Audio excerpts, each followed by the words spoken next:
اب میرے بھائیوں اگلی دو صورتیں جو ہے نا وہ ایک عرب کی جو ایک ہسٹری ہے نا اس کو بریف کر رہی ہیں. عرب کے لوگوں میں چونکہ سن اس طرح نہیں چل رہے ہوتے تھے. یہ سن ہجری بھی آپ کو پتہ ہے کہ سیدنا عمر کے دور میں شروع ہوئے. میرا ایک یوٹیوب پہ کلپ بھی ہے اسلامک کیلنڈر ورسز عیسوی کیلنڈر، ہجری کیلنڈر ورسز عیسوی کیلنڈر، وہ آپ دیکھ سکتے ہیں.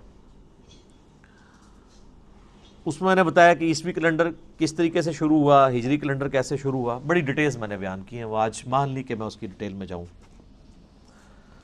عرب کے اندر یہ رواج تھا کہ سالوں کو وہ واقعات کے ساتھ یاد رکھا کرتے تھے.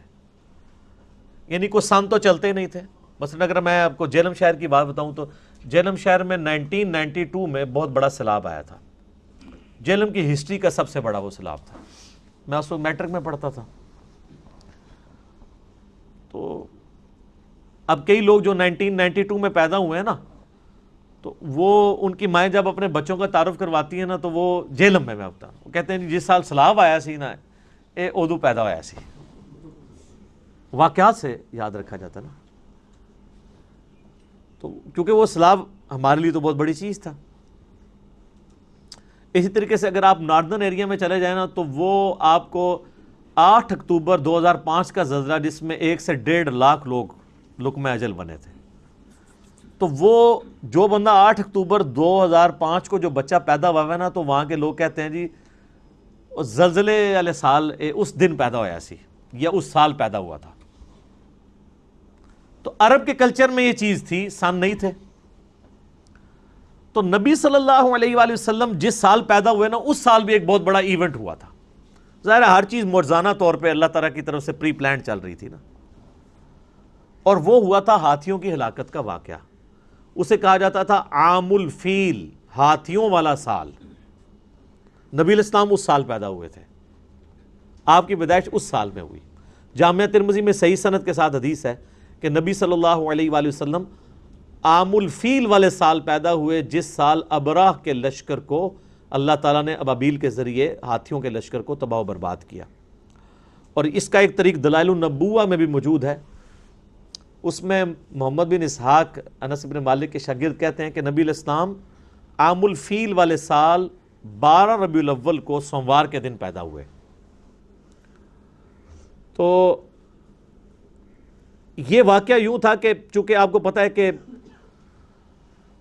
خانہ کعبہ اسلام سے پہلے بھی مشرکین عرب کے لیے ایک رسپیکٹیبل جگہ تھی. چونکہ وہ ابراہیمی تھے، حج پہلے بھی کرتے تھے اگرچہ وہ بگڑی فارم میں تھا. اللہ کو مانتے تھے لیکن ساتھ بتوں کو بھی شریک کرتے تھے. تو یمن کا ایک بادشاہ تھا ابراہ، وہ کرسچن تھا، وہ جیلس ہوتا تھا. اس نے بھی یمن کے اندر ایک کعبے کے مقابلے پہ ایک بلڈنگ کھڑی کی اور ارادہ کیا کہ لوگوں کو اس طرف مائل کیا جائے کہ وہ یہاں پہ بھی آیا کریں حج کے لیے اور خانہ کعبہ کی رونق ختم ہو جائے. چونکہ خانہ کعبہ کی رونق جو ہے وہ عرب کے لوگوں کی اکانومی کا ایک ذریعہ بھی تھی. ظاہر ہے اتنے ٹورسٹ آج بھی آپ دیکھ لیں دنیا میں کون سا ملک ہے جس میں اتنے زیادہ لوگ کروڑوں کی تعداد میں جاتے ہوں اور وہاں پہ دیکھنے کی کوئی چیز نہ ہو. یعنی آپ اگر مکہ شریف چلے جائیں تو نہ تو وہاں پہ کوئی سبزہ ہے، چٹیل کالے پہاڑ ہیں، ٹوریزم کی جو جگہ ہی کوئی نہیں ہے وہ. لیکن اتنی بڑی یعنی ان کی اکانومی ٹوریزم کی اسی کے اوپر چل رہی ہے، اتنی خریداری ہوتی ہے. تو اس زمانے میں بھی یہ تھا کہ چونکہ پوری دنیا سے لوگ آتے تھے، ایک بابرکت جگہ سمجھی جاتی تھی. تو ابرا نے یہ پلان کیا کہ میں ایک بلڈنگ مقابلے پہ بناؤں تاکہ لوگ یہاں پہ آنا شروع ہو جائیں. تو وہ وہاں پہ تو لوگ ظاہر نہیں جائیں گے. اللہ نے دل جوڑے ہیں اس طرف. سورۃ الحج میں آتا ہے کہ ہم نے ابراہیم سے کہا اناؤنسمنٹ کر، تم دیکھو گے دور دراز علاقوں سے بھی لوگ پتلے پتلے اونٹوں پہ بیٹھے، یعنی اونٹ بھی پتلے ہو جائیں گے سفر کرتے کرتے اور وہ یہاں پہ پہنچیں گے.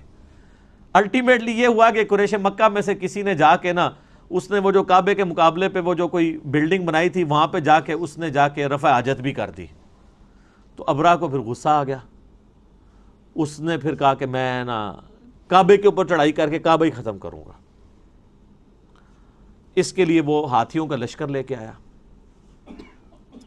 اور یہ ایک معجزانہ واقعہ تھا، اللہ تعالیٰ نے اس سال کو ایک منسوب کرنا تھا اس چیز کے ساتھ. ادروائز تو بعد میں صحیح مسلم میں آتا ہے یزید نے بھی کعبے پہ چڑھائی کی ہے، خانہ کعبہ کی ایک دیوار بھی ڈیمیج ہوئی، غلاف کعبہ بھی جل گیا. اس کے بعد حجاج بن یوسف نے بھی یہ کیا. تو اس وقت تو کوئی اللہ تعالیٰ کی طرف سے غیبی مدد نہیں آئی ہے. حتیٰ کہ بخاری میں آتا ہے قرب قیامت میں ایک کالا حبشی پتلی ٹانگوں والا کعبے کی اینٹ سے اینٹ بجا دے گا. تو دنیا کو اللہ نے بقدر ایفرٹ رکھا ہے. وہ ایک ہی واقعہ ہوا تھا، آگ بھی ایک ہی دفعہ ٹھنڈی ہوئی ہے حضرت ابراہیم کے لیے، بعد میں تو صحابہ کرام آگ میں جلائے بھی گئے ہیں. تو وہ جب لشکر لے کے آیا تو اللہ تعالیٰ نے پرندوں کے چھوٹے چھوٹے پرندے ابابیل بھیجے جنہوں نے زمین سے کنکریاں اٹھائیں. یہ جب بارش پڑتی تھی نا عرب میں تو وہ جو کنکریاں یعنی بارش کے قطرے گرنے سے جو وہاں کی مٹی ہے اس میں چھوٹے چھوٹے وہ کنکر بن جاتے تھے. جب ان کو دھوپ پڑتی تھی تو وہ ایک چھوٹے چھوٹے آپ سمجھ لیں گولیاں پتھر بن گئے. اور جب آپ اتنی ہائٹ سے وہ پتھر نیچے پھینکیں تو وہ پھر کس سپیڈ سے آ کے لگتا ہے. یہ تو اللہ نے معجزہ کیا ہوا ہے کہ جو آپ کی بارش نازل ہوتی ہے نا، اگر اس میں جو اولے ہیں یہ بھی اس طریقے سے آ کے پڑے نا تو یہ تو سب کچھ ڈیمیج ہو جائے. اس کی سپیڈ کنٹرول ہو جاتی ہے. اللہ نے ایسا سسٹم رکھا ہوا ہے اس میں. تو وہ آسمان سے ابابیلوں نے وہ کنکریاں پھینکی اتنی اوپر بلندی سے. جب کنکریاں آگے گریں گی تو وہ جس چیز میں پڑیں گی ظاہر ہے کہ وہ تو گولی کی طرح لگیں گی. تو وہ ہاتھیوں کو بھی انہوں نے ڈیمیج کر کے زخمی کر دیا اور لاشیں ہاتھیوں کی بکھری پڑی ہوئی تھیں. آج بھی اگر آپ میدان عرفات سے مزدلفہ کی طرف پیدل راستے سے آئیں نا تو وہ وادی آتی ہے جہاں پہ وہ ابرا کا لشکر تباہ کیا گیا تھا. اور نبی الاسلام نے حکم دیا کہ وہاں سے تیزی سے گزرا جائے کیونکہ وہاں پہ اللہ کا عذاب نازل ہوا تھا. تو وہاں سے پھر لوگ بھاگتے ہوئے گزرتے ہیں. اگرچہ اب تو وہاں کوئی عذاب کے حساب نہیں ہے لیکن ایک سنت ہے، جیسے صفا مروہ میں بھی بھاگتے ہیں. تو وہ آسمان سے یعنی پرندوں نے اپنی چونچوں میں زمین سے اٹھائے اور وہ پتھر پھینکے. یہ معجزانہ طور پہ ہوا ہے، نہ اس سے پہلے ہوا ہے نہ بعد میں ہوا ہے.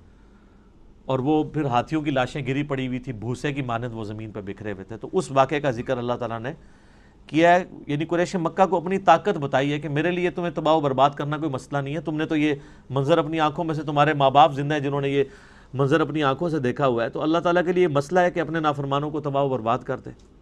تو وہ سال کہلاتا تھا عام الفیل، ہاتھیوں کی تباہی کا سال. اور نبی الاسلام کی پیدائش اسی سال ہوئی 571 عیسوی. عام الفیل بنتا ہے. الم تر کیف فعل ربک باصحاب الفیل، کیا تم نے نہیں دیکھا کہ تمہارے رب نے ہاتھی والوں کے ساتھ کیا سلوک کیا. الم یجعل کیدہم فی تضلیل، کیا اللہ نے ان کے مکر و فریب کو ناکام نہیں کر دیا. کتنے کر و فر کے ساتھ وہ بادشاہ آیا تھا کہ میں کعبے کو ڈھانے جا رہا ہوں.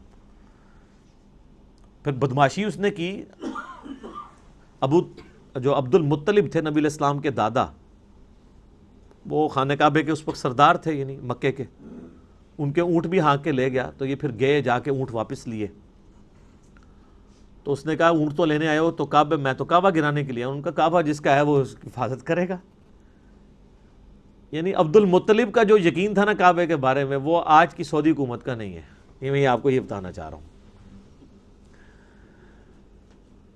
تو اللہ تعالیٰ فرماتا ہے کہ دیکھو ہم نے ان ہاتھی والوں کے ساتھ کیا کیا، ان کے مکر و فریب کو ناکام کر دیا. وَأَرْسَلَ عَلَيْهِمْ طَيْرًا أَبَابِيلَ، اور ہم نے بھیج دیے ان پر پرندے غولوں کے غول. تَرْمِيهِمْ بِحِجَارَةٍ مِّن سِجِّيلٍ، جو ان پہ رمی کرتے تھے، برساتے تھے ان پہ پتھر، کنکریاں، چھوٹے چھوٹے پتھر کی کنکریاں اوپر سے پھینک. بس انہوں نے پھینکے ہی ہے، ظاہر ہے انہوں نے کوئی گنیں نہیں تھی اٹھائی ہوئی. اتنی بلندی سے اگر چھوٹا سا پتھر بھی پھینک دیا جائے تو سر وہ آپ کو پتہ ہے، آپ کو آج سائنس بتائے گی نا کہ ہر سیکنڈ میں 9.8 میٹر پر سیکنڈ کی رفتار اس میں ایڈ ہوگی ویلاسٹی، جو گریویٹیشنل ایکسلریشن ہے. تو سر آپ اتنی سی بھی چیز اگر آپ بلندی سے پھینک دیں اور ہر سیکنڈ میں اس کی رفتار 9.8 میٹر فی سیکنڈ ایڈ ہوتی انڈر گریوٹی کہاں سے کہاں آ جائے گی. آپ کو میں بتاؤں یہ جو میزائل ٹیکنالوجی ہے نا، میزائل میں دو چیزیں ہوتی ہیں نا. ایک اگلا حصہ اس کا ہوتا ہے جو میزائل والا، جس میں وار ہیڈ ہوتا ہے اور ایک پیچھے والا حصہ ہے جس کو راکٹ کہا جاتا ہے. راکٹ جو ہے وہ 40 سے 45 سیکنڈ کے بعد الگ ہو جاتا ہے میزائل سے. 45 سیکنڈ کتنے ہوتے ہیں؟ لیکن وہ اس کو اتنا ایکسلریشن دے دیتا ہے کہ اس کے بعد وہ 800 900 2000 کلومیٹر تک بھی چلا جاتا ہے. یہ جب میزائل فائر ہو رہے ہوتے ہیں آپ ذرا دیکھیں تو آپ کے سامنے موٹر لگ ہوتی نظر آئے گی, اور اس کے بعد وہ جا کے کتنا دور گرتا ہے. اتنا اس کو تھرسٹ مل جاتی ہے کیونکہ وہ پھر ریئر ایٹماسفیئر میں اوپر چلے جاتے ہیں. اوپر جا کے ریئر ایٹماسفیئر میں ایئر کی فرکشن بہت کم ہوتی ہے کیونکہ یہ ساری ڈینسٹی تو 50 کلومیٹر کے اندر ہی ہے نا. اوپر اگر آپ چلے جائیں تو آلموسٹ خلا ہی ہے 50 کلومیٹر کے بعد, تو وہاں پہ ریزسٹنس تو کوئی نہیں ہے. پھر وہ جاتا ہے, پھر جب اس کے بعد وہ یعنی اپنا پروجیکٹائل بناتے ہوئے جب یوں واپس, کوئی بھی چیز آپ پھینکیں گے ایک خاص ہائٹ پہ جا کے اس نے واپس آنا ہے. وہ جب واپس آتا ہے نا تو وہ زمین کی قوت کشش ثقل کی وجہ سے آتا ہے, تو وہ پھر اس کی رفتار صرف 5000 کلومیٹر پر آور بھی ہو جاتی ہے جا کے, صرف انڈر گریوٹی. تو گولی کی رفتار تو بہت تھوڑی ہے, 60 کلومیٹر, اور وہ 5000. تو یہ تو آپ دیکھ لیں کہ ایک کنکری اگر آپ 8 یا 10 کلومیٹر سے پھینکیں تو وہ گولی ہے, کوئی چیز اس کے سامنے نہیں رکے گی. تو اللہ تعالیٰ ماتا ہے وہ برساتے رہے اللہ کے حکم سے کنکریاں. فَجَعَلَهُمْ كَعَصْفٍ مَأْكُولٍ, اور انہوں نے کھائے ہوئے بھوسے کی طرح کر دیا ہاتھیوں کو. یعنی ہاتھی اگر مرا پڑا ہو اور اس پہ آ کے چیلیں یا گدھ یا کوے آ کے اس کا گوشت کھائیں تو اینڈ پہ آپ کو کیا نظر آئے گا؟ اس کے ڈھانچے بھوسے کی فارم میں بکھرے ہوئے. تو یہ حالت ہو گئی ہاتھیوں کی. تو یہ بہت بڑا واقعہ تھا.